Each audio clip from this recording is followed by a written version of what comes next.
நடு ரோட்டில் கிடந்தேன் ஒரு நாள், வாழத் தெரியாமலே.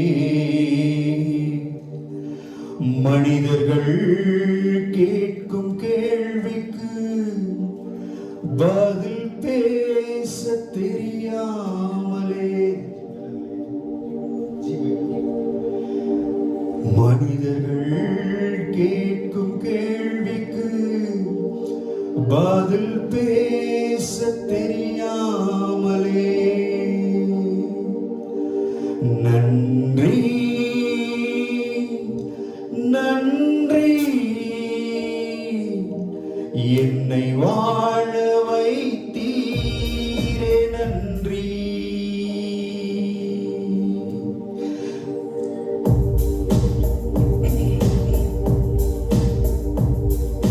நடு ரோட்டில் கிடந்தேன் ஒரு நாள், வாழத் தெரியாமலே. மனிதர்கள் கேட்கும் கேள்விக்கு பதில் பேச தெரியாமலே. நன்றி நன்றி என்னை வாழ வைத்தீரே நன்றி. நன்றி நன்றி என்னை பாட வைத்தீரே நன்றி. வாழ தெரியாத எனக்கு வாழ கற்றுக் கொடுத்தீர். பேச தெரியாத எனக்கு பதில் பேச கற்றுக் கொடுத்தீர்.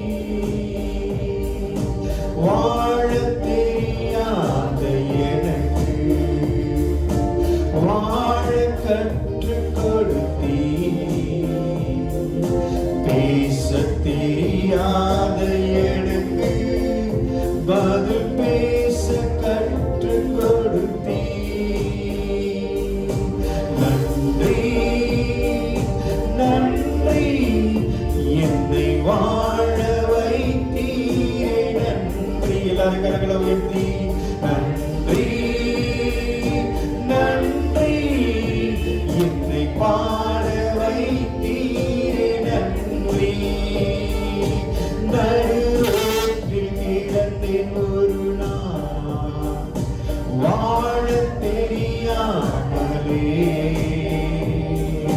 மனிதர்கள் கேட்கும் கேள்விக்கு பதில் பேச தெரியாமலே. நன்றி நன்றி என்னை வாழ வைத்தீரே நன்றி. நன்றி நன்றி என்னை பாட வைத்தீரே நன்றி. இயேசுவே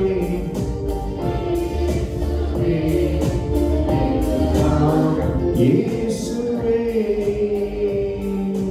இயேசுவே இயேசுவே எல்லாம் இயேசுவே.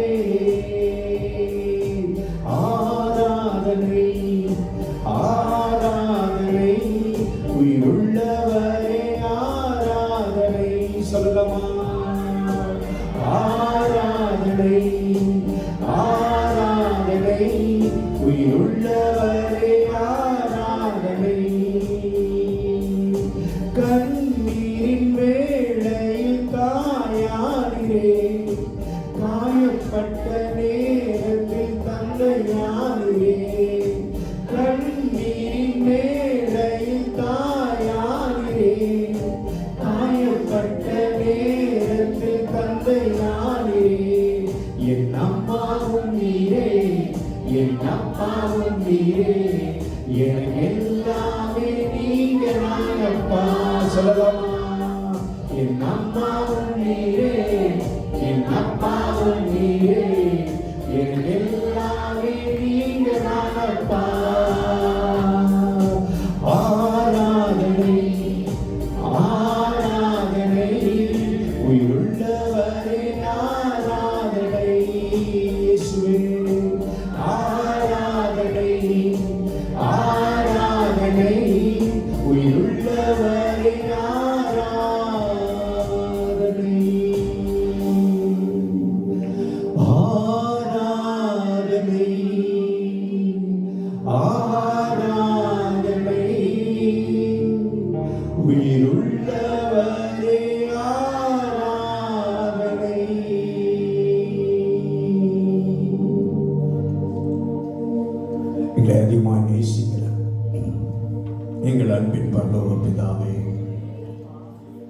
நீங்க எங்க மத்தியில் இருக்கிறதற்காக நன்றி தகப்பனே.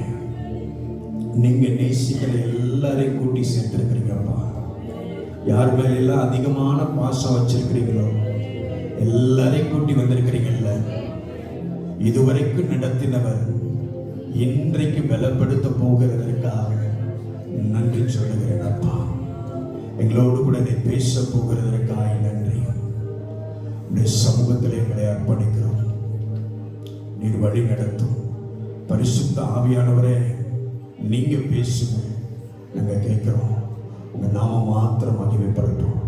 இயேசு கிறிஸ்துவின் வல்லமையில நாமத்தை ஜெபிக்கிறோம் ஜீவன்ல நல்ல பிதாவே. ஹல்லேலூயா, ஹல்லேலூயா.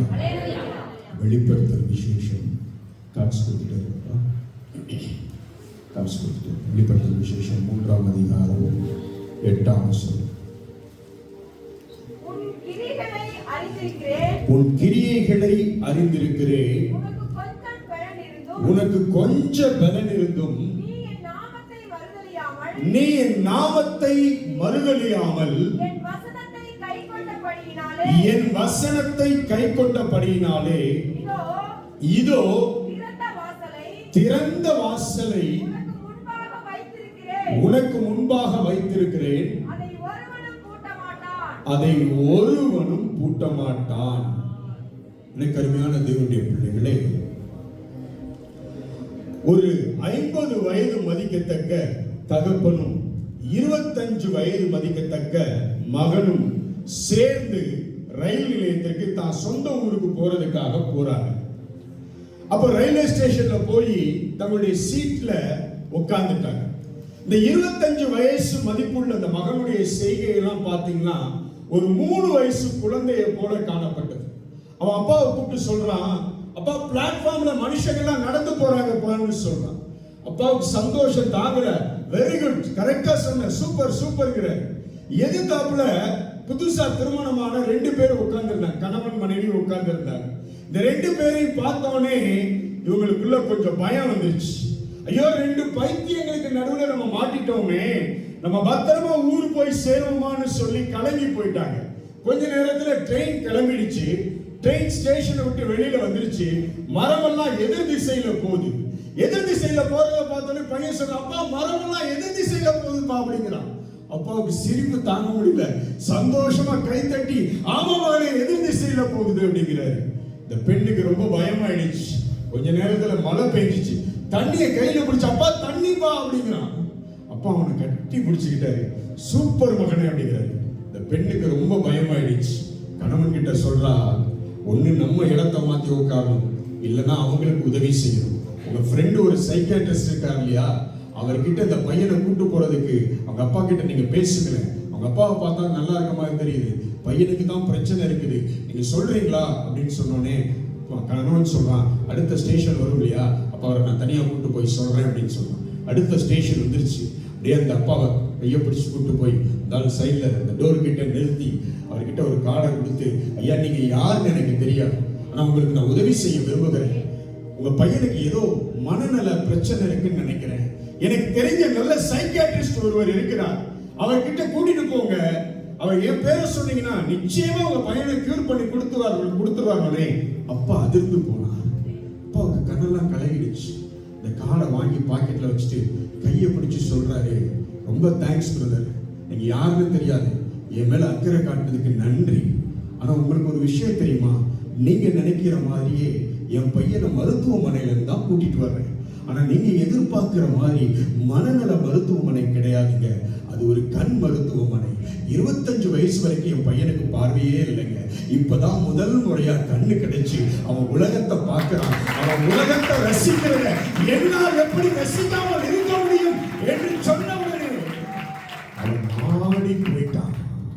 கருமையான தேவனுடைய பிள்ளைகளே, உங்க எதிர் சீட்ல இருக்கிறவங்களுக்கு உங்க பிரச்சனை புரியாது, உங்க பக்கத்து வீட்டுல இருக்கிறவங்களுக்கு உங்க பிரச்சனை புரியாது, உங்க கூட பிறந்தவங்களுக்கு உங்க பிரச்சனை புரியாது.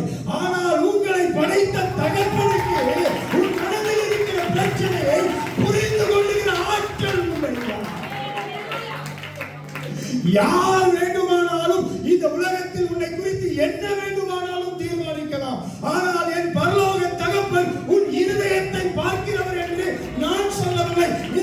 சத்திய வேதம் சொல்லுகிறது.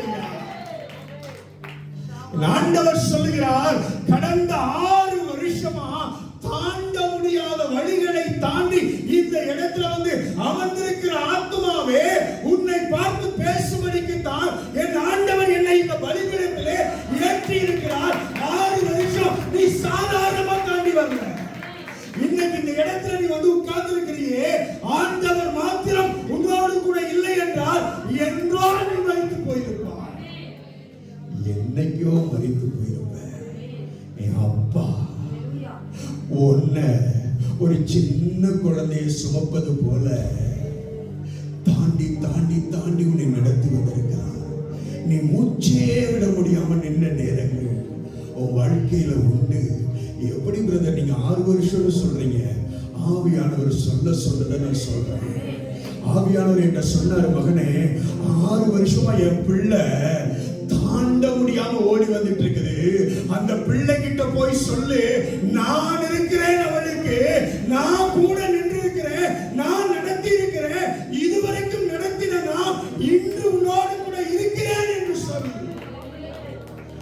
எனக்கு அருமையான தேவனுடைய பிள்ளை, ஒன்னு சொல்லட்டுமா? இந்த நிமிஷத்துல இந்த ஆலயத்துல வந்து உட்கார்ந்து இருக்கிற இந்த நிமிஷத்துல என் ஆண்டவர் உன்னை நேசிக்கிற மாதிரி இந்த உலகத்துல யாரையும் நேசிக்கல. உன்னை சுமக்கிற மாதிரி அவர் யாரையும் சுமக்கல. உன்னை தாங்கின மாதிரி அவர் யாரையும் தாங்கவில்லை. வேதம் சொல்லுகிறது, இதோ உனக்கு இருந்த கொஞ்ச பலத்துல 6 வருஷம் நீ ஓடி வந்திருக்கிற. உனக்கு தெரியுமா, உனக்கு வந்த பிரச்சனை, நீ தாண்டி கொண்டிருக்கிற இந்த பிரச்சனை உன் பக்கத்து வீட்டுக்காரனுக்கு வந்திருந்தா, உன் கூட டிராவல் பண்ணவனுக்கு வந்திருந்தா, அவன் உயிரோட இருந்திருக்க மாட்டான். நீ உயிரோடு நிற்பது தேவ கிருபை. தேவன் உன்னை தாண்டி கொண்டு வந்திருக்கிறார். ஆண்டவர் உன்னை நேசிக்கிற நேசத்தை இந்த உலகத்துல ஒருத்தராலையும் புரிந்து கொள்ள முடியாது. ஏன் உன்னை இவ்வளவு நேசிக்கிறார் என்பதை காரணத்தை ஒருவருக்கும் அவர் வெளிப்படுத்த மாட்டார். அவர் சொல்றாரு, நீ என் நேசகுமாரன், நீ என் நேசகுமாரத்தி, நான் உன்னை சுமந்து வர்றேன். கொஞ்சம் பலனோட இன்னைக்கு வந்த பார்த்தா இங்க இருக்கிற அநேகருக்கு ஆராதனைக்கு வர்றதுக்கு சாதகமான சூழ்நிலை இல்லை, சாதகமான சூழ்நிலை இல்லை. ஆனா ஆவியானவர் உன்னை கையை பிடிச்சு இன்னைக்கு இழுத்துட்டு வந்து உட்கார. ஆவியானவர் கையை பிடிச்சு இழுத்துட்டு வந்தார். வா வா. நீ என்ன நினைச்ச? பாஸ்டரான பேசினா போதும், நான் உட்கார்ந்துக்கிறேன் நினைச்ச. ஆனா ஏதோ ஒன்று உன்னை தள்ளினது. இன்னைக்கு ஆராதனைக்கு போகணும்னு ஏதோ ஒன்று உன்னை தள்ளினது. அது ஏதோ ஒன்றல்ல, பரிசுத்த ஆவியானவர் உன்னை தள்ளினார். ஏன் தெரியுமா? 6 வருஷம் நீ பட்ட பாடு, நீ பட்ட கஷ்டம், 1 வருஷத்தை கூட தாண்ட முடியாத சூழ்நிலை உன் வாழ்வில் இருந்தது. இந்த வருஷத்தை நான் தாண்ட முடியுமா ஆண்டவரே என்று சொல்லி நீ கேட்ட நேரங்கள் உண்டு. கண்ணீர் மட்டுமே உணவாக இருந்த நேரங்கள் உண்டு. இவருக்கு என்ன பதில் சொல்லுவேன், இந்த சூழ்நிலையை தாண்டி என்னால் ஓட முடியுமா என்று சொல்லி நீ கேள்வி கேட்ட நேரங்கள் உண்டு. அந்த நேரங்கள் எல்லாவற்றையும் தாண்டி இன்னைக்கு ஜெயமாய் அமர்ந்திருக்கப்பட்டிருக்கிறார். இன்னும் பிரச்சனை முடியல, இன்னும் பிரச்சனை முடியல. நிறைய கேள்வி மனசுல, யார்கிட்டையும் பேச முடியல, யார்கிட்டையும் கேட்க முடியல, விட்டுட்டு ஓடவும் முடியல, முன்னாடி சந்தோஷமா போகவும் முடியல, பக்கத்துல சொல்லவும் முடியல, யாரிடத்திலும் சொல்ல முடியாத ஒரு நெருக்கடியிலே அமர்ந்திருக்கிற தேவனுடைய பிள்ளையே, உனக்கு கொஞ்சம் பலம் தான் இருக்குது. அந்த கொஞ்சம் பலனோட ஏசப்பா ஏசப்பா ஏசப்பா ஏசப்பான்னு அந்த நாமத்தை பற்றி கொண்டு நிற்கிற உன்னை, அந்த நாமத்தை பற்றி கொண்டு நிற்கிற உன்னை அவர் எப்படி கைவிடுவார்? அவர் எப்படி கைவிடுவார்? சீன தேசத்துல ஒரு ராணுவ வீரன் இருந்தான். புதிதாக ரட்சிக்கப்பட்டிருந்தான். எல்லா இடத்திலும் ஓடி ஓடி ஓடி இயேசு இயேசு இயேசு சொல்லிக்கிட்டே இருந்தான். அங்க இருந்தவங்களுக்கு அவன் மேல ஒரு பெரிய எரிச்சல் உண்டாயிற்று. அந்த எரிச்சலின் மத்தியில் அவனுடைய ஹையர் அபிஷியல்ட்ட போய் சீனியர் ஆபீசர்ஸ் போய் இவன் தொல்லை தாங்க முடியல சார், தயவு செய்து உன படையில இருந்து எடுத்துருங்கன்னு சொல்லி கம்ப்ளைண்ட் கொடுத்தாங்க. இவர் அவனுடைய டைரக்டரை செக் பண்ணி பார்த்தார் பின்னாடி இருந்து. உண்மைதான், எல்லார்கிட்ட இயேசு இயேசுன்னு சொல்றான், இந்த காரணத்துக்காக அவன் படையில இருந்து நீக்க முடியாது, ஆனா வேற ஏதாவது குற்றத்தை கண்டுபிடிக்கணும்னு சொல்லி ஒரு நாள் காலையில பரேடு வந்து கூடி நிக்குது. சின்ன பிள்ளை மாறி வந்து சல்யூட் அடிச்சு நிக்கிறான் அபிஷியலுக்கு. இவர் வந்து அவனை மட்டும் முன்னாடி கூப்பிடுறாரு. முன்னாடி வந்தவன்ட்ட பாக்கெட்ல இருந்து ஒரு சாவி எடுத்து அவன் மேல அப்படி தூக்கி போடுறாரு. அதை பிடிக்கிறான். பிடிச்சோட சொல்றாரு, அங்க இருக்கு பாரு ஜீப், அந்த ஜீப் எடுத்து இந்த பக்கம் பார்க் பண்ணு. உடம்பெல்லாம் நடுங்கி போயிடுது. சொல்றான், புதுசா சேர்ந்திருக்க சார், ஒரு வாரம் டைம் கொடுங்க, இந்த ஒரு வாரத்துல நிச்சயமா உங்க ஆர்டருக்கு நான் கீழ்ப்படுகிறேன் சார் சொல்றான். உடனே சொல்றான், ஏதோ இயேசு இயேசுன்னு சொல்றீங்க, அந்த இயேசுவோட உதவி செய்ய மாட்டாரா? எல்லாத்தையும் சொல்றீங்க, செய்வார்ல போ அப்படிங்கிறான். ஹையர் அஃபிஷியல் சொன்னா கீழ்ப்படியணுன்றதுனால வேற வழி இல்லாம அவமானப்பட்டவனா சாமி எடுத்து ஒரு ஜெபம் பண்றான். ஏசப்பா ஏசப்பா, எனக்கு எப்படி வண்டி ஓட்டுறதுன்னு அறிவுல தெரியும், ஓட்டுன அனுபவம் கிடையாது, நான் ஏறுறேன், வண்டியை நீங்க நகர்த்துங்க ஏசப்பான்னு சொல்லிட்டு போய் ஏறி சாவியை போட்டாங்க பாருங்க. வண்டி ஸ்டார்ட் ஆயிட்டு அந்த பட்டாளியில இருந்து அத்தனை பேரும் வண்டியவே பாக்குறாங்க. ஆணு அழகா ஃபர்ஸ்ட் கியரை போட்டான். வண்டியை கரெக்டா மூவ் பண்ணி கொண்டு வந்து எந்த இடத்துல சொன்னானோ ஜம்முன்னு பார்க் பண்ணா பாருங்க. அத்தனை ராணுவ வீரர்கள் வேகமா ஓடி வந்தானுங்க. ஓடி வந்து இறங்கி நம்ம தோல்ல தூக்கி வச்சானுங்க. இவருக்கு ஒண்ணுமே புரியல. இறங்கி அந்த சீனியர் ஆபீசர் வந்தான் பாருங்க. வந்தவனை சல்யூட் அடிச்சு நின்னா பாருங்க. அவன் அதை தட்டி விட்டு அவனை கட்டி பிடிச்சு அவன் அழுக ஆரம்பிச்சிட்டான். சீனியர் ஆபீசர் அழுது அவனை கட்டி பிடிச்சு, தம்பி தம்பி நீங்க அழுதுட்டே இருக்கான். சொல்றான், சார் நான் பொய் சொல்லல, சத்தியமா எனக்கு வண்டி ஓட்ட தெரியாது சார், சத்தியமா எனக்கு வண்டி ஓட்ட தெரியாது சார், ஏசப்பா ஜெபம் பண்ண சார், ஏசப்பா தான் சார் வண்டியை நிறுத்துறாங்க சொல்றாங்க. அவன் சொன்னாங்க ஒரு வார்த்தை, உனக்கு வண்டி ஓட்ட தெரியுமா தெரியாதான்னு எனக்கு தெரியாது தம்பி, ஆனா நீ ஓட்டின வண்டியில இன்ஜினே இல்லடா. அவன் ஓடி போய் மேல திறந்து பார்த்தான் பாருங்க, வண்டியில ஒண்ணுமே இல்ல, வண்டி காலி. இவனை அவமானப்படுத்த வேண்டும் என்பதற்காக அந்த சாவியத்துக்கு அவன் மேல போட்டான். இவன் அவமானப்படக்கூடாது என்பதற்காக என் இயேசு இன்ஜின் இல்லாத வண்டியை நகர்த்தினார். இன்ஜின் இல்லாத வண்டியை நகர்த்தின ஆண்டவர் 6 வருஷம் தடவி தடவி தடவி தடவி ஏசப்பா ஏசப்பா ஏசப்பான்னு நடந்து வந்த உன் வாழ்க்கையை தூக்கி நிறுத்த மாட்டாரா? இந்த உலகத்துல யாரையும் நேசிக்காத விதத்துல உன்னை நேசிக்கிறார். நீ கருப்புதான், நீ படிக்காத ஆளுதான், நீ கடன் வாங்கின ஆளுதான், நீ அநேகரால் நியாயம் தீர்க்கப்பட்ட ஆளுதான், ஆனா பரலோகத்தின் தேவன் உன்னை நேசிக்கிறார் ஐயா. பரலோகத்தின் தேவன் உன்னை சுமந்து கொண்டிருக்கிறார். அவர் உன்னை தாங்கிக் கொண்டிருக்கிறார். அவர் உன்னை தப்புவித்துக் கொண்டிருக்கிறார். அவர் உன்னை அழைத்திருக்கிறார் ஐயா. அழைத்தவர் உண்மை உள்ளவர். அவர் சொன்னாரே, கொஞ்சம் பலன் இருந்த உனக்கு நான் திறந்த வாசலை வைக்கிறேன் என்று சொன்னார். மே மாதம் 31ஆம் தேதி உன்கிட்ட வந்து இயேசுப்பா சொல்ற வார்த்தை என்ன தெரியுமா? இந்த வருஷம் உனக்கான வருஷம், இந்த வருஷம் உனக்கான வருஷம். இந்த வருஷத்தின் முடிவிற்குள்ளாக உன் வாழ்க்கையில இன்று நீ சந்திக்கிற அத்தனை துயரங்களில் இருந்தும், அத்தனை வேதனைகளில் இருந்தும், அத்தனை யுத்தங்களில் இருந்தும், அத்தனை போராட்டங்களில் இருந்தும் நான் உன்னை வெளியே கொண்டு வருவேன். நீ நல்லவள் என்பதினால் அல்ல, நீ நல்லவன் என்பதினால் அல்ல, நான் நல்லவர் என்பதனால், நான் நல்லவர் என்பதனால் உன் வாழ்க்கைய நின்று நான் செய்கிற ரட்சிப்பை நீ காண்பாய் என்று ஆண்டவர் சொல்கிறார். எனக்கு அருமையான தேவனுடைய பிள்ளையே, எஸ் ஹோலி ஸ்பிரிட் லிபரா துலவ ஷிமனதரகம் தடரதரத தீர்க்க தரிசனமா சொல்றேன். அடுத்த 3 வருஷம் உங்களுக்கான வருஷம். அடுத்த 3 வருஷம் இன்று இருக்கிற நிலைமையில நீங்க இருக்க மாட்டீங்க. ஆவியானவர் சொல்ல சொன்னதை நான் சொல்றேன். உங்க மேல யார்கிட்டையும் வைக்காத ஒரு அபிஷேகத்தை வச்சு. இந்த அபிஷேகம் சாதாரணமான அபிஷேகம் அல்ல. இந்த அபிஷேகம் பலரை விடுவிக்கிற அபிஷேகம். இந்த அபிஷேகம் தேவ பிரசன்னத்தை அனுபவிக்க வைக்கிற அபிஷேகம். இந்த அபிஷேகம் விடுதலைக்கு நேராய் அநேக கட்டுண்டவர்களை கொண்டு வந்து சுகத்தை கட்ட வைக்கிற அபிஷேகம்.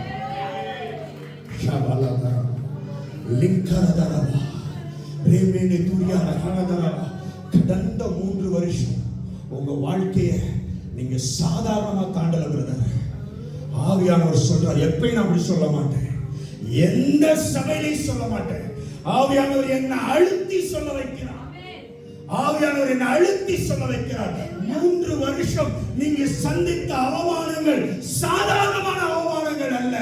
அவைகள் எல்லாவற்றையும் இயேசுவின் நாமத்தில் சகித்த உனக்கு அந்த இயேசுவின் நாமம் எவ்வளவு வல்லமை உள்ளது என்பதை அடுத்த 3 வருஷத்துல என் ஆண்டவர் நிரூபிக்கிறத நிச்சயமா நீங்கள் அனுபவிப்பீர்கள் என்று இயேசுவின் நாமத்தில் திருவிழப்பட்டது.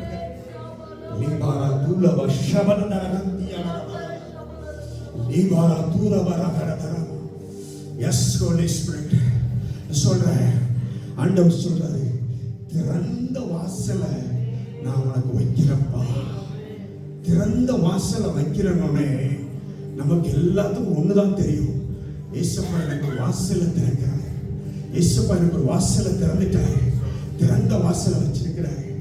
அது அல்ல சத்தியம். இது யாருக்கும் தெரியாத ஒரு சத்தியம். என்ன தெரியுமா? யோவான் 10 அதிகாரம் 8 வசனத்துல இயேசப்பா உங்களுக்குன்னு ஒரு வசனத்தில் இருக்கிறாரு. வாசிங்க. நானே வாசல், எனக்கு முன்னே வந்தவர்கள் எல்லாரும் கள்ளரும் கொள்ளைக்காரருமாய் இருக்கிறார்கள். ஆடுகள் அவருக்கு செவி கொடுக்கவில்லை. நானே வாசல். என் வழியாய் ஒருவன் உட்பிரவேசித்தால் அவன் ரட்சிக்கப்படுவான். அவன் உள்ளும் புறமும் சென்று மேய்ச்சலை கண்டடைவான். ஆமென், ஆமென். போதும். ஆண்டவர் சொல்றாரு, வாசல் நான் தான். கருமையான தேவனுடைய பிள்ளைகளை எல்லாரும் என்ன பாருங்கள, இங்க ஒரு வாசல் இருக்கா, அங்க ஒரு வாசல் இருக்கா. 2 வாசல் என் கண்ணுக்கு தெரியுது. இதுல ஏதாவது ஒரு வாசல், இந்த வாசல் திறந்திருக்கு, அந்த வாசல் திறந்திருக்கு, இது திறந்த வாசல். ஆனா நான் சொல்ற வாசல் திறந்த வாசல் மட்டுமல்ல, உயிருள்ள வாசல். வாசலுக்கு எங்கேயாவது உயிர் இருக்கா? வாசலுக்கு எங்கேயாவது உயிர் இருக்கா? ஆனா நீங்களும் நானும் சேவிக்கிற தேவன் சொல்லுகிறார், நானே உனக்கு வாசல். அந்த திறந்த வாசல் வேறு யாரும் அல்ல, இயேசுதான். நான் உனக்கு திறந்திருக்கிற வாசல் உயிருள்ள வாசல், அது உணர்வுள்ள வாசல், அது உன்னை நேசிக்கிற வாசல், அது உன்னை அபிஷேகிக்கிற வாசல், அது உன்னை இழுத்துக் கொள்ளுகிற வாசல், அது உன்னை விடுதலை செய்கிற வாசல், அது உன்னை கட்டவிழ்க்கிற வாசல். எல்லா வாசலையும் மனுஷன் திறக்கணும். ஆனா இந்த வாசல் உனக்காக தானாய் திறக்கிற வாசல், உன்னை நேசிக்கிற வாசல், உன் பிரச்சனைகளை பார்க்கிற வாசல், உன் பிரச்சனைகளிலிருந்து உன்னை விடுவிக்கிற வாசல். விடுவிக்கிற வாசல், இது ஒரு உயிருள்ள வாசல். இந்த மே மாசம் 31ஆம் தேதி என் ஆண்டவர் உன்னை பார்த்து சொல்லுகிற வார்த்தை, உயிருள்ள வாசலா நான் இருக்கிறேன். இது என்னைக்கு உனக்கு அடைபடாது, இது என்னைக்கு உனக்கு அடைபடாது. நீ நினைக்கிற ஆண்டவர் கொடுத்த வாக்கு தத்தத்துல நான் நின்றேனா, ஆண்டவர் எனக்கு வாசலை திறப்பார் இல்லையா? அவருடைய மனசு மாதிரி ஒரு சொர்க்க தங்கம் இந்த உலகத்துல எதுவுமே இல்லை. இது உன் பிரச்சனைகளை புரிந்து கொள்ளுகிற மனசு. அந்த சொர்க்க தங்கம் வாசல அடைஞ்சிடக்கூடாதுன்னு தானே வாசலா மாறிடுச்சு. ஏதாவது ஒரு வாசல ஆண்டவர் காட்டினார்னா அந்த வாசல சத்ரு மூட முடியும். அதை தெரிஞ்சுதான் அவன் தொட முடியாத ஒரு ஆள் யாருன்னா என் ஏசப்பா. அதனால அவர் சொன்னாரு, நானே என் பிள்ளைகளுக்கு வாசலா மாறிடுறேன்டா. நான் வாசலை கொடுத்தாதானே நீ அடைப்ப. நானே வாசலாய் மாறுகிறேன், நானே வாசலாய் மாறுகிறேன்.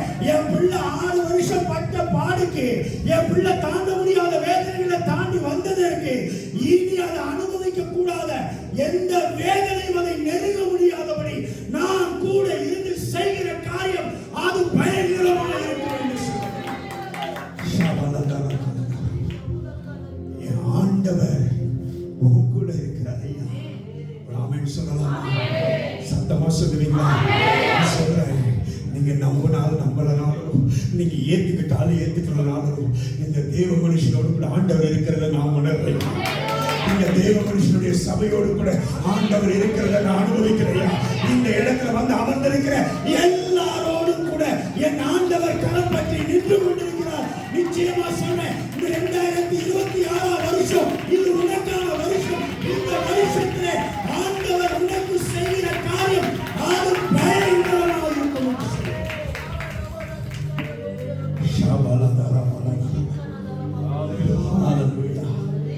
Hallelujah.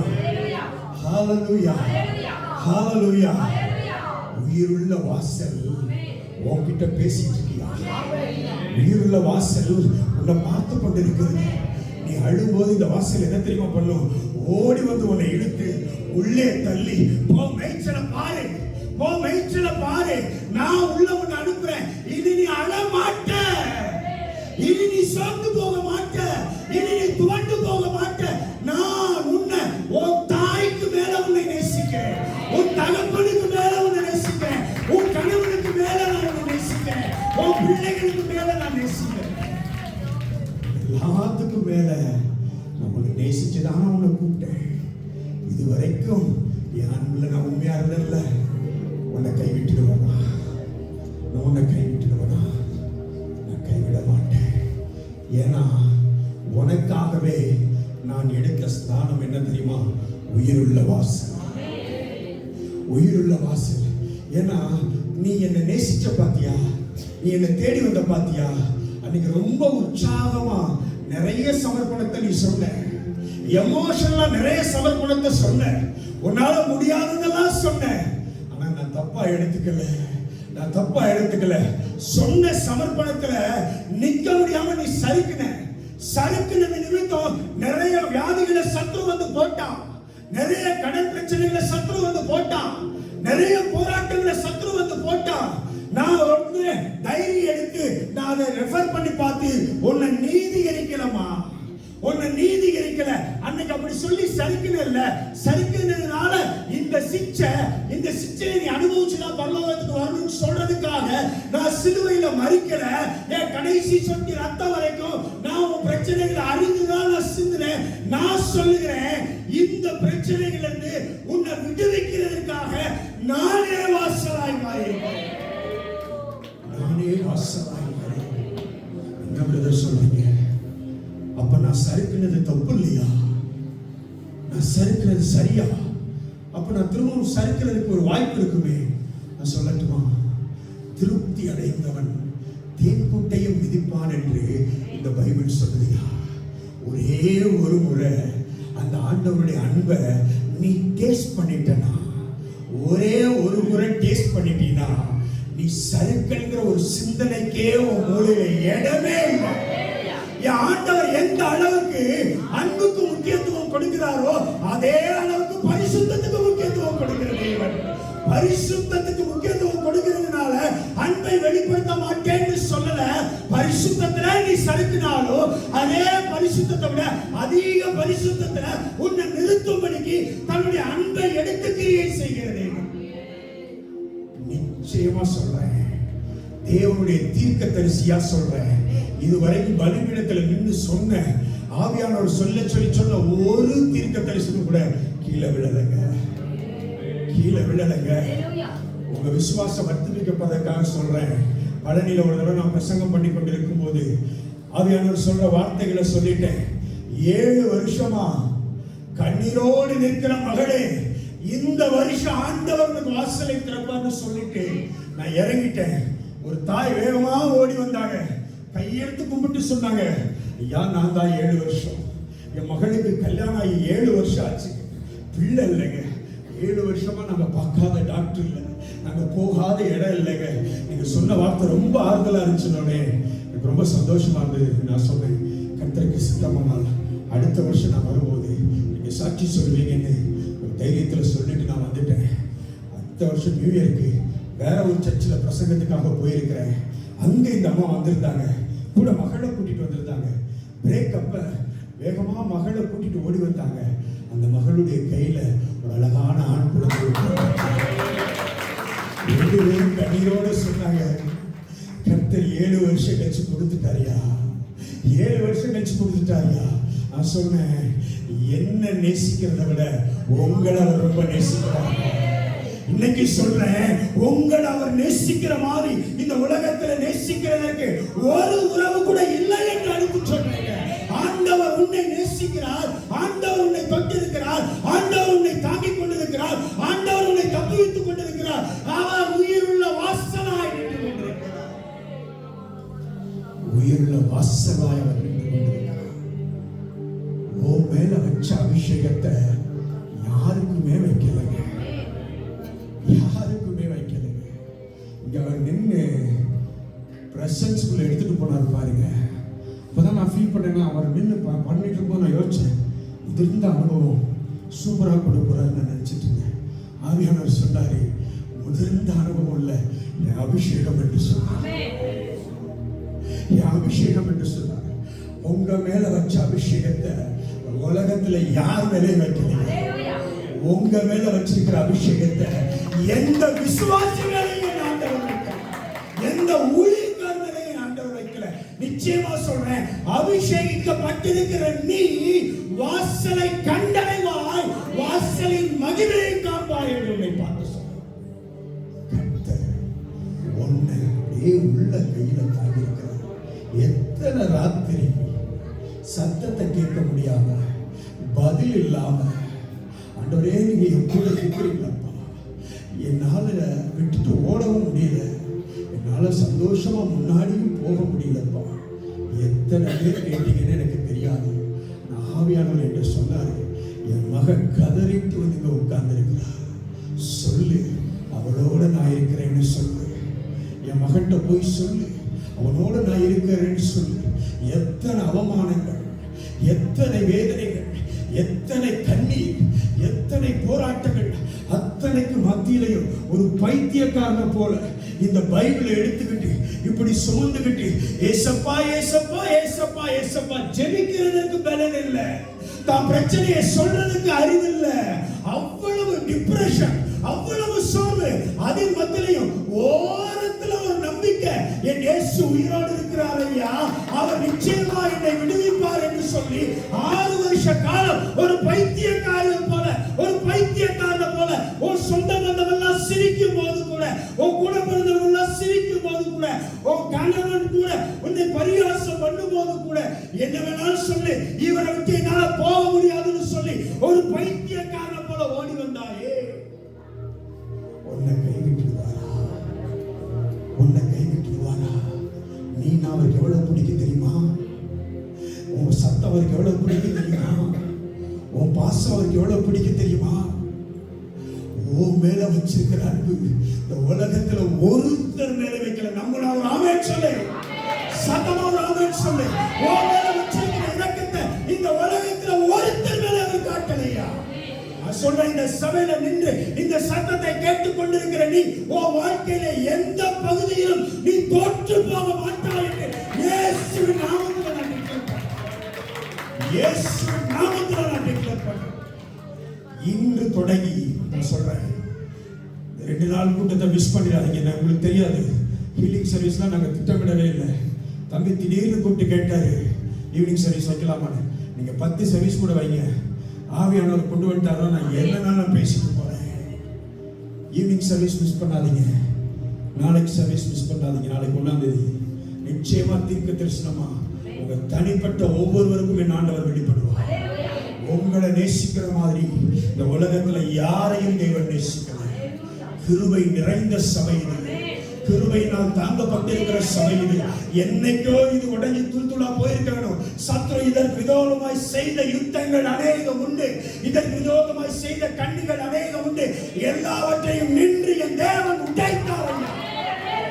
என் தேவன் உடைத்து இது நான் கட்டின ஸ்தலம் என்று அவர் வைராக்கியம் பாராட்டி நடத்தி இருக்கிறார். நிச்சயமா சொல்றேன், இன்னைக்கு உண்மை இந்த இடத்துல உட்கார வச்சிருக்கிறது மனுஷன் அல்லங்க, மனுஷன் அல்லங்க. இயேசு அவனை நேசிச்சு உட்கார வச்சிருக்கிறார். இந்த படகுல விட்டு இறங்கிறாங்க, இந்த படகை விட்டு இறங்கிறாங்க. நான் சொல்றேன், இந்த 31ஆம் தேதி சொல்றேன், 26 வருஷம் உனக்கான வருஷம், 26 வருஷம் உனக்கான வருஷம். மே மாசம் வரைக்கும் ஒரு அசைவை நான் பார்க்கவே இல்லை.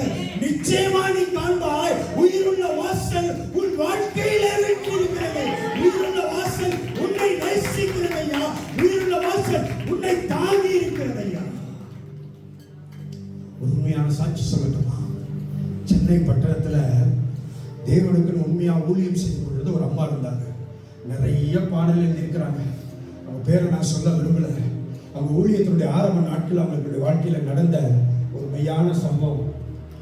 ஒரு மாசம் ஊழியமே இல்லை. முழு நேர ஊழியத்தில் ஊழியமே இல்லைன்னா சாப்பாடு இல்லை, ஒன்றும் இல்லை, பட்டினி தான், பைசா இல்லை. ஒரு நாள் பயங்கரமா முழங்கால் போட்டு அழுகிறாங்க. ஏசப்பாட்டு, ஏசப்பா அழைச்சிங்கல்ல, இவ்வளோ நாள் நடத்துனீங்கல்ல அப்படின்னு புலம்பிட்டே இருக்கும்போது ஆண்டவர் டக்குன்னு இன்டர்ஃபியர் ஆகி சொல்றாரு, மகளே உனக்கு என்ன பிரச்சனை, ஏன் என்ன போட்டு உழுக்கிறானே? வார்த்தை சொன்னாங்க பாருங்க. ஆண்டவரே ஷேக் ஆயிட்டேன். அப்பா எனக்கு பசி தாங்க முடியல, பணம் கேட்கல, எனக்கு பசி தாங்க முடியலனே. ஆண்டவர் ஒரு நிமிஷம் ஷேக் ஆயிட்டேன்.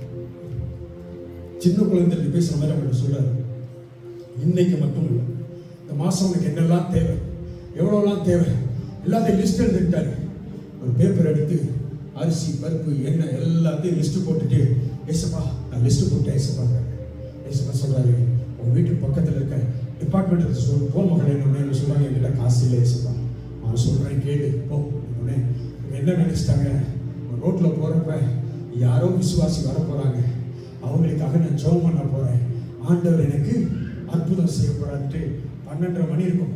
பைய எடுத்துக்கிட்டாங்க, லிஸ்ட்டை கையில் எடுத்துட்டாங்க, ரோட்ல நடந்துட்டு ஸ்தோத்திரம் ஆண்டவரே, ஸ்தோத்திரம் ஆண்டவரே, ஸ்தோத்திரம் ஆண்டவரேன்னு போயிட்டே இருக்கிறாங்க. ஒருத்தர் கூட வரல. அந்த டிபார்ட்மெண்ட் ஸ்டோர் போயிட்டாங்க. அங்க வழக்கம் எப்படின்னா, போய் லிஸ்ட்டை கொடுத்தோடனே பில்லை போடணும், பணத்தை கட்டிட்டு உள்ள போய் பொருள் எடுத்துட்டு போகலாம். வீட்டு பக்கத்தில் இருக்க ஸ்பெஷலான ஸ்டோர். அப்போ ஆண்டவர் சொல்றாரு, அங்க 5-6 கவுண்டர் இருக்குது, நீ 6வது கவுண்டருக்குள்ள போ மகளே அப்படிங்கிறாரு. இதெல்லாம் கேட்டோடனே உற்சாகம். 6வது கவுண்டர்ல தேவன் யாரையோ கொண்டு வர போறாரு, அவங்க மூலமா என் தேவைகளை சந்திக்க போறான்ட்டு போறாங்க. இவங்களுக்கு முன்னாடி ஒரு நபர் நிற்கிறான். 5வது கவுண்டர் ஃப்ரீயா இருக்கு. 5வது கவுண்டர்ல பொருளை கொடுத்துட்டு இருக்கிறவன் சொல்றான், பில்லு போட்டுட்டு இருக்கிறவன் சொல்றான், அம்மா ஃப்ரீயா இருக்குல்ல, இங்க வாங்க, லஞ்சுக்கு கடையை க்ளோஸ் பண்ண போறோம், உங்களுக்கு நான் லிஸ்ட் போட்டு கொடுத்துட்டு போயிடுறேன்னு சொன்னோன்னே நமக்கு ஹார்ட் பீட் இன்க்ரீஸ் ஆயிடுச்சு. ஏன்? கையில பைசா இருக்கு. அவன் கூப்பிடுறான், தைரியமா நின்னாச்சு. இவங்க திரும்புறாங்க. ஆண்டவர் சொல்றாரு, நெல்லு மகனே, அங்கேயே நெல்லுங்கிறாரு. இங்க நிக்கிறாங்க. முன்னாடி இருக்கிறவன் பொருள்லாம் வாங்கிட்டு வெளியில வந்த உடனே முன்னாடி போறாங்க. ஷட்டரெல்லாம் க்ளோஸ் பண்ணிட்டான். ஸ்பீக்கர்ல ஒரு அனௌன்ஸ்மெண்ட் கொடுக்குறான், உணவு இடைவேளைக்காக கடை மூடப்படுகிறது, 3/4 மணி நேரம் கழிச்சு தரப்போம் அப்படின்னு சொல்லிட்டான். ரொம்ப அவமானமா போச்சு. ஆண்டவர் பேசல, நம்மளா வந்துட்டோம், வீட்டுக்கு போலாம் திரும்புறாங்க. ஆண்டவர் சொல்றாரு, நான் சொன்னதை செய்கிறது, அங்கேயே நில்லுங்க. யாரையோ கொண்டு வர போறா இப்போ நல்லா யோசிச்சு பாருங்க. ப்ராக்டிக்கலா ஒரு லேடி கையில பணம் இல்லை, உச்சி வெயில், ஒரு பக்கம் பை, ஒரு பக்கம் லிஸ்ட். எவ்வளோ அவமானமா இருக்கும். பணம் இல்லாத நிலைமைக்குள்ள கிராஸ் பண்ணி போனவங்களுக்கு தான் தெரியும். நான் நிறைய அனுபவிச்சிருக்கேன், நிறைய நீங்கள் அனுபவிச்சிருக்கீங்க. அவ்வளோ அவமானத்தின் மத்தியில அவங்க வாயில இருந்தது ஒன்னே ஒன்று, என்னது? ஸ்தோத்திரம் ஆண்டவரே, ஸ்தோத்திரம் ஆண்டவரே, ஸ்தோத்திரம் ஆண்டவரே. 3/4 மணி நேரம் ஸ்தோத்திரம் மட்டும்தான் போட்டாங்க. ஒருத்தரும் வரல. லஞ்ச் இன்டர்வல் முடிஞ்சு கடையை திறந்தான் பாட்டுங்க, வயிறெல்லாம் கலக்கிடுச்சு. ஆண்டவர் போகக்கூடாதுங்கிறாரு, நிற்க சொல்றாரு, ஒண்ணுமே நடக்கல. கடையில வேற திறந்துட்டான், வேற ஆள் வந்து உட்காந்துட்டான். என்ன செய்ய போறேன்னு தெரியலேன்னு படபடன்னு வந்துருச்சு. வந்து உட்காந்தவன் அவங்க அப்படியே பார்த்துக்கிட்டே இருக்கிறான். கையை பார்த்தோன்னே லிஸ்ட் இருக்கிறது தெரிஞ்சு அந்த லிஸ்ட்டை டக்குன்னு உருவிட்டான். ஒரு வீட்டு எல்லாம் லிஸ்ட் அடிச்சுட்டே இருக்கிறான். என் கையில காசு இல்லைன்னு சொல்ல முடியல. அவமானம் ஒரு பக்கம், வலி ஒரு பக்கம், வேதனை ஒரு பக்கம், என்ன செய்யறதுன்னு தெரியாம கதறிட்டே இருக்கும்போது அந்த ஸ்பீக்கர் வந்து ஒரு அனௌன்ஸ்மெண்ட் வந்தது பாருங்க. இந்த டிபார்ட்மெண்டல் ஸ்டோர் ஆரம்பித்து 5 வருடம் முடிந்து 6வது வருடம் ஆகிறபடினால் 6வது கவுண்ட்ல மதிய உணவு இடங்களே முடிந்து நிற்கிற முதல் நபருக்கு சகல பொருட்களும் இலவசமாய் வழங்கப்படும்.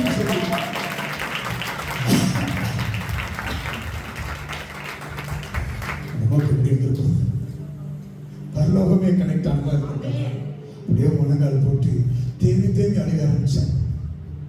ஏசுப்பா, கடைசி நாள் வரைக்கும், கடைசி மூச்சு வரைக்கும் யாரையும் நம்ப மாட்டேன். உங்களுக்கு மட்டும் ஊழியம் செய்வாங்க, உங்களுக்கு மட்டும் ஊழியம் செய்வாண்டவர் என்று சொல்லி தேம்பி தேம்பி ஆள ஆரம்பிச்சாங்க. அதே அப்பா தான் உன்னை நேசிக்கிறார். அதே தகப்பன் தான் உன்னை தாங்கி இந்த 6 வருஷம் கொண்டு வந்திருக்கிறார். எத்தனை பேர் நீ செத்து போகணும்னு ஆசைப்பட்டாங்கன்னு உனக்கு தெரியாது. எத்தனை பேர் இந்த ஊழியம் முடியணும்னு ஆசைப்பட்டாங்கிறது நிறைய பேருக்கு தெரியாது. ஆனால் என் ஆண்டவர் உங்களோடு கூட இருக்கிறார். என் ஆண்டவர் உங்களை தப்பு வச்சு கொண்டு வந்திருக்கிறார். என் ஆண்டவர் உன் மேல வச்ச வைராக்கியம் அது சாதாரணமான வைராக்கியம். நீ நினைச்சது ஒருவேளை நடக்கல, ஆனா நீ நினைக்காத மிகப்பெரிய அசம்பாவிதம் உனக்கு நடந்திருக்கணும். அது நடக்காதபடிக்கு என் தேவன் உன் கையை பிடிச்சுட்டார். உன் கையை பிடிச்சு இத்தனை வருஷம் நடத்தி வந்தது எதற்கு தெரியுமா? உன்னை சுகமாய் தங்க பண்ணுகிற சாட்சியை கேள்விப்படுவதற்கு. நிச்சயமா சொல்றேன், இந்த வருஷம் உனக்கான வருஷம். 5 மாசம் முடிஞ்சிருக்கலாம்.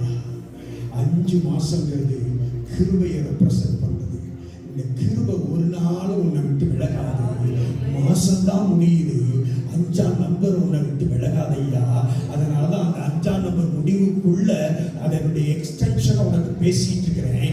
இந்த வருஷத்தினுடைய கடைசிக்குள்ளாக கிருபை உன்னை உயிருள்ள வாசலை காண செய்திருக்கிறதை நிச்சயமாய் நீ அனுபவிப்பார். உயிருள்ள வாசல் உன்னுடைய வாழ்க்கையில கொடுக்கிற சுகத்தை நீ காண்பாய். உயிருள்ள வாசல் உன் வாழ்க்கையில கொடுக்கிற கடன்ல இருந்து விடுதலை நிச்சயமா நீ பார்ப்பாய். வட்டி மேல வட்டி கட்ட முடியாம வெளியில சொல்றதுக்கும் பயந்துட்டு ராத்திரி புலம்பி அழுது அவற்றை மட்டும் வெளிப்படுத்தி ரகசியமா தப்புவிக்கப்படுவோமோன்னு கேட்டுட்டு யோசிச்சுட்டு இருக்கிறீல. உன்னை பார்த்து தான் சொல்றேன், உன்னை ரகசியமா பண்ண ஜபத்துக்கு அவர் பரசியமா விடுதலை கொடுப்பார். பரசியமா விடுதலை கொடுப்பார். எங்க இருந்து உனக்கு விடுதலை வரும் சொல்ல முடியாது. அவர் உயிர் உள்ளவர், அவர் ஞானம் உள்ளவர், அவர் விசேஷித்த ஞானம் உள்ளவர். எல்லாவற்றையும் தாண்டி யாரையும் நேசிக்காத விதத்துல என் ஆண்டவர் உன்னை நேசித்துக் கொண்டிருக்கிறார். நான் சொல்றேன், இந்த வாசல் கொஞ்சம் பலன் உள்ளவனுக்காக திறக்கப்பட்ட வாசல். ஆனால் இந்த வாசலை யாரும் திறக்கவில்லை. இந்த வாசல் தானாய் திறந்தது. ஏனென்றால் அந்த வாசலுக்கு உயிர் இருக்கிறது, அந்த வாசலுக்கு உணர்வு இருக்கிறது, அந்த வாசலுக்கு உன்மேல் அன்பு இருக்கிறது, அந்த வாசலுக்கு உன்மேல் பாசம் இருக்கிறது, அந்த வாசலுக்கு உன்மேல் கிருபை இருக்கிறது. ஆகவே உன் வாழ்விலே நீ தோற்று போவதில்லை. உன் கண்ணீருக்கு பதிலாக அவர் இந்த வருஷத்துல அவர் நின்று செய்கிற அதிசயத்தை நீ காண்பா என்று இயேசு நாமத்தில் உனக்காக சொல்கிறேன். டைரி எழுதுற பழக்கத்தை தைரியமா டேட் போட்டு எழுதுவேன். ஆவியானவர் சொன்னதை சொல்றேன். இந்த வருஷம் உனக்கான வருஷம். இந்த வருஷம் டிசம்பர் மாசத்துக்குள்ள உன் வாழ்க்கையிலும் இருக்கிற ஒவ்வொருத்தருடைய வாழ்க்கையிலும் என் ஆண்டவர் நின்று செய்யும் விடுதலைகளை நிச்சயமாய் நீங்கள் பார்ப்பீர்கள் என்று இயேசுவின் நாமத்தில் உங்களை பார்த்து சொல்லுகிறேன். எத்தனை பேர் நம்புறீங்க? இயேசு என் உயிருள்ள வாசல், இயேசு என் உயிருள்ள வாசல், இயேசு என் மேல் இரக்கமுள்ள வாசல். எத்தனை பேர் நம்புறீங்க? எழுந்து நிற்கலாமா? நான் ஜெபம் பண்ணி முடிக்கலாம். Thank you Holy Spirit. இன்னைக்கு சாயங்காலம் உங்களுடைய தொடர்ச்சி இருக்கும். வாங்க, ஆண்டவர் மிகப்பெரிய அற்புதங்களை உங்க வாழ்க்கையில செய்ய போகிறார்கள். ஒன்று சொல்லட்டுமா? இருக்கிற நிறைய பேர் கபடற்ற இருதயம் உடையவர்கள், கபடற்ற இருதயம் உடையவர்கள். நீங்க படுற பாடுக்கு காரணமே உங்களுக்கு தெரியல. படுற வேதனைக்கு காரணமே உனக்கு இல்லை. நல்லது செய்ய நினைத்து சிக்கலில் சிக்கினவர்கள் இங்கே இருக்கிறீர்கள். ஆண்டவர் சொல்றாரு, எல்லாத்தையும் நான் பார்த்துட்டு இருக்கிறேன். நான் குற்றம் மட்டும் இல்லைனா என்னைக்கும் நீ இறந்துருப்ப, என்னைக்கும் இந்த பூமியை விட்டு போயிருப்ப. குறிப்பா ஆண்டவர் என்ன சொன்னாரு, 6 வருஷம்னு சொன்னாரு. கடந்த 6 வருஷம் என் பிள்ளை இருக்கிற என் பிள்ளை தாண்ட முடியாத வேதனைகளை தாண்டிட்டு இருக்கு. நிறைய பேர்கிட்ட அதை சொல்லலை. இன்னும் ஒரு சில விஷயங்கள்லாம் யார்கிட்டயுமே சொல்லலை.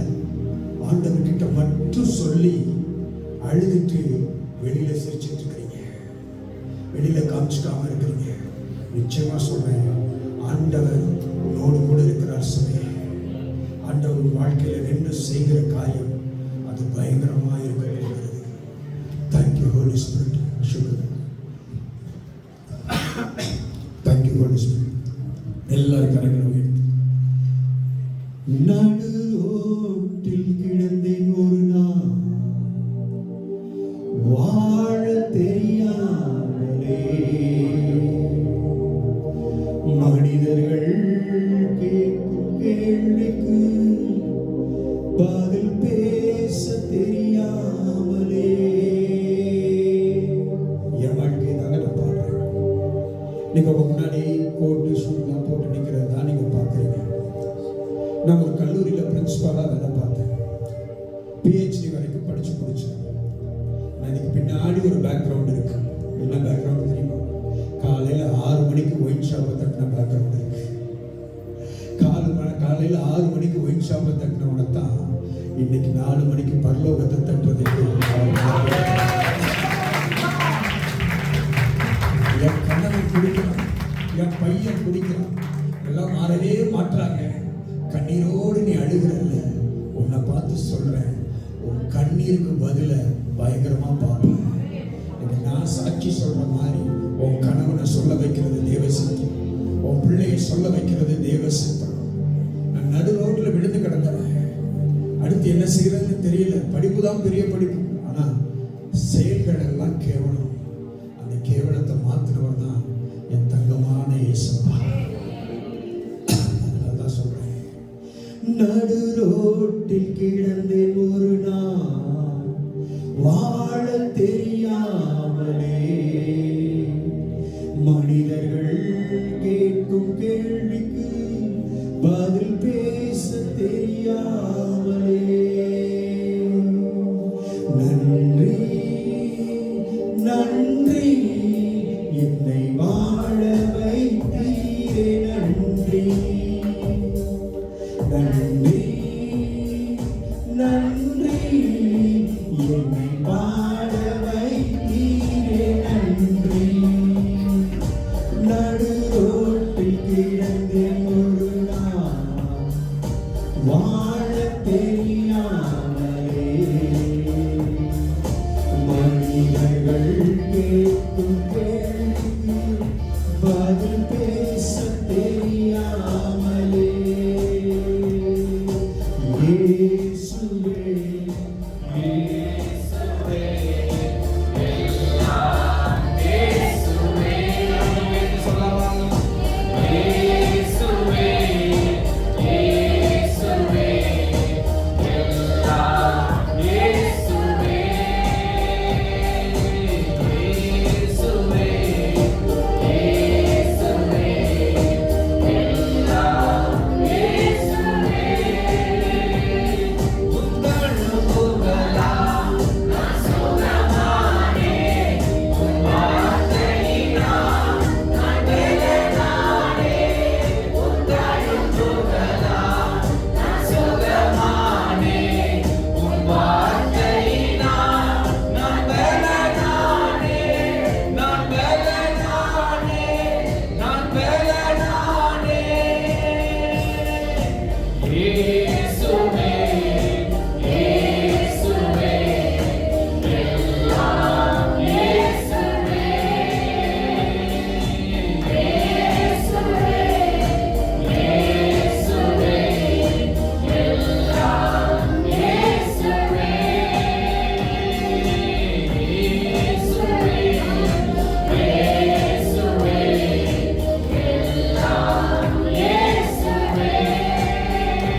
மனசுல இருக்கிற அந்த காயங்கள் எல்லாத்தையும் தேவனை மாற்ற போகிறார். நான் இந்த இடத்துல நிற்கும் போது ஒண்ணு நான் உணர்றேங்க, இந்த சபையை ஆண்டவர் ரொம்ப நேசிக்கிறாங்க. உங்க மேல அவருக்கு அவ்வளவு பெரிய அன்பு இருக்கிறத இந்த பலிபீடத்துல நான் உணர்றேங்க. உங்க தலை மேல கை வைக்கும் போது ஆவியானுடைய பிரசனம் உங்களை மூடுறதை நீங்க உணர்வீங்க. ஏன்னா நான் அதை பார்க்கிறேன். ஆவியானவர் உங்க மேல கை வச்சு பிரசனத்தினால உங்களை மூடுறத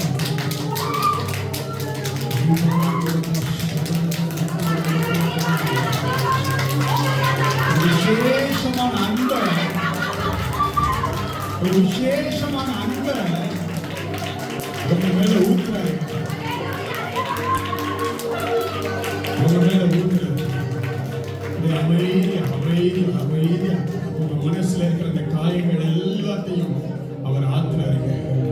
நான் ஃபீல் பண்றேன் ஆவியானவர் இந்த இடத்துல சிலருடைய இருதயத்துல இதே ஒரு காயம் ரொம்ப வருஷமா ஆற்றப்பட முடியாத காயங்களோடு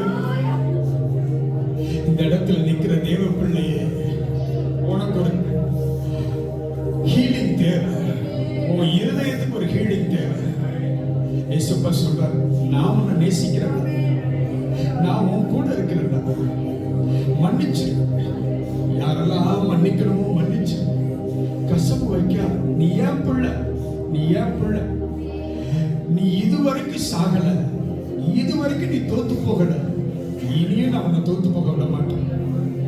நிச்சயமா இந்த வருஷம் உனக்கான வருஷம். இந்த வருஷத்தை நீ பார்க்க கூடாதுன்னு தான் கடந்த 6 வருஷம் நீ பட்ட பாடு கொஞ்சம் நஞ்சம் இல்லை. ஆனா நானே வாசலா ஓடி வந்திருக்கிறேன். உன் மனசுல உடைய பிரசனத்தை இறங்க விடு. நான் சொல்றேன், இந்த இடத்தை விட்டு நீ வெளியில போகும்போது சமாதானமா போகும், ஒரு பெரிய சந்தோஷமா போகும். அப்பா உங்க கூட இருக்கிறத நீ அனுபவிப்ப, அவர் உன் கையை பிடிச்சிருக்கிறத நீ அனுபவிப்ப. அவருக்கு ஒரு தகுதியும் தேவையில்லை. அவர் நல்லவர், அவ்வளவுதான். அவர் நல்லவரா இருக்கிறதுனால உன் மனசுல இருக்க காயங்கள் எல்லாம் ஆற்று. ஜெபம் பண்ண போறோம். தலத்துல கை வைப்பீங்க. எங்களை அதிகமாய் நேசிக்கிற எங்கள் அன்பின் பரலோக பிதாவே, சின்ன பிள்ளை மாதிரி தலை மேல கை வச்சு நிற்கிற ஒவ்வொருத்தரையும் உடைய கரம் தொடுவதாக ஆண்டவரே. பரிசுத்த ஆவியானவரே, உடைய தொடுதலை ஒவ்வொருவரும் காணும்படி செய்வீராக, ஒவ்வொருவரும் அனுபவிக்கும்படி செய்வீராக. பல நாளா இருதயத்தில் சுமக்க முடியாத வழிகளை சுமந்து வந்திருக்கிற பிள்ளைகள், வேதனைகளை சுமந்து வந்திருக்கிற பிள்ளைகள், காயங்களை சுமந்து வந்திருக்கிற பிள்ளைகள் இயேசு கிறிஸ்துவின் நாமத்தினாலே விடுவிக்கப்படுவார்களாக. இயேசு கிறிஸ்துவின் நாமத்தினாலே நான் கட்டளை கொடுக்கிறேன். சாத்தானிய வல்லமைகள், சாத்தானிய போராட்டங்கள், சாத்தானிய தாக்குதல்கள் இப்போது இயேசு கிறிஸ்துவின் நாமத்தினாலே செயலிழந்து போவதாக. இயேசு கிறிஸ்துவின் ரத்தத்தை ஒவ்வொருவருடைய தலையின் மேல் வைக்கிறேன். பிரசனம் ஊடுருவதாக, பிரசனம் ஊடுருவதாக. எல்லா கரங்களை தட்டி இப்போ கரங்களை தட்டி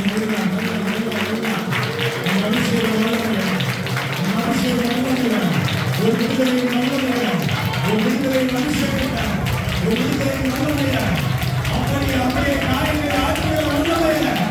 Yes, Holy Spirit.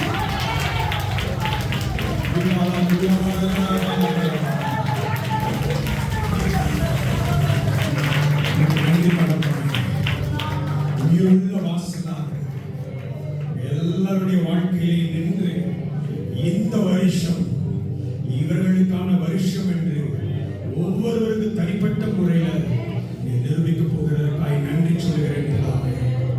எல்லாரையும் இயேசு கிறிஸ்துவின் நாமத்தினால சமூகத்தில் நான் சமர்ப்பிக்கிறேன். நீங்க ஆசீர்வதிங்க, பாதுகாத்துக் கொள்ளுங்க, மேன்மைப்படுத்துங்க. சபையை இன்னும் அடுத்த லெவலுக்கு எடுத்துட்டு போகப்பா. நாம ஒன்றே மகிமைப்படும். இயேசு கிறிஸ்துவின் நாமத்தில்